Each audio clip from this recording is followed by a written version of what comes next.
Everybody wants to be a leader, or at least we all seem to think we want to be leaders, but very often we don't even know what we mean when we say that. And so let's start with a definition. What is leadership? And is leadership the same thing as management? My opinion is they are two different things. Leadership is about dealing with people. Management is about dealing with things. And to me, leadership is all about influencing others. And just as it's true that leadership is about influencing others, followership is about being influenced by others.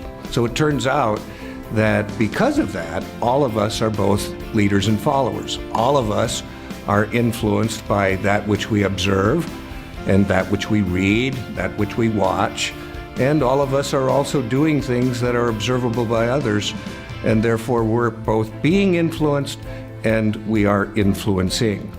So when it comes to leadership, the most effective leaders tend to understand that leading others, influencing others effectively, is all about effectively managing oneself. So how well I deal with me has everything to do with how well I influence you. Now, as it turns out, how well I deal with me has everything to do with my decision-making effectiveness.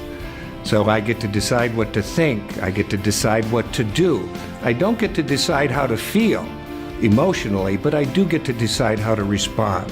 So I can manage my thoughts. I can manage my behaviors, therefore managing myself better and therefore influencing you better.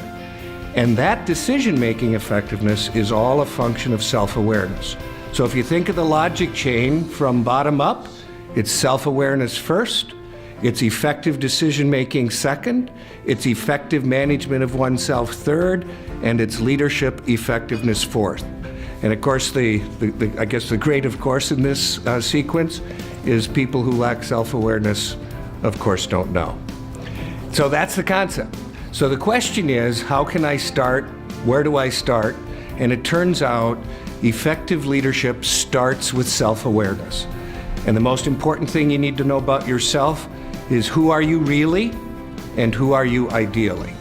Your real self is a combination of three things: what you think, moment to moment, how you feel emotionally, moment to moment, and what you are doing, moment to moment. And because that is true, our reality is constantly changing. So I want to be able to take my real self, and I'd like to be able to align it to my ideal self. My ideal self is really reflected in my notion about values. What do I care most about? Here's what we know to be true. The most effective leaders are very clear about what they value, they're very clear about what they want to accomplish, and they're very aware of who they are really, and they're very aware of how to manage that reality to achieve the goal consistent with what they care most about.